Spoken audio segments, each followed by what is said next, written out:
আর তুই এখন রাস্তা দিয়ে ঘুরতাছস আর বিড়ি খাইতেছস, কাহিনী কি কত মামা?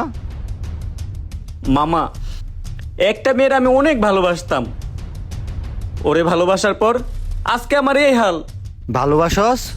কলেজে থাকতে তোর পিছনে হাজার হাজার মেয়ে ঘুরতো, তুই পাত্তা দিতি না, আর তুই এখন একটা মায়ের জন্য নিজের জীবন নষ্ট করে দিতেছস। দেখ মামা, কে আমার পিছে ঘুরতো আমি কার পিছে ঘুরতাম এটা কোনো বিষয় না। বিষয় হচ্ছে আমি যারে ভালোবাসি ওরে আমি চাই, ওরেই আমার লাগবো। ওরে ছাড়া আমি থাকতে পারবো না, ওরেই আমার লাগবো। প্রয়োজনে ওরে না পেলে আমার জীবন শেষ করে দিমু। আরে মামা, এই তো সুযোগ, এই সুযোগটারই তোর কাজে লাগাইতে হইব। শোন মামা, প্রত্যেকটা ছেলের সফলতার পিছনে একটা ছলনাময়ীর হাত থাকে।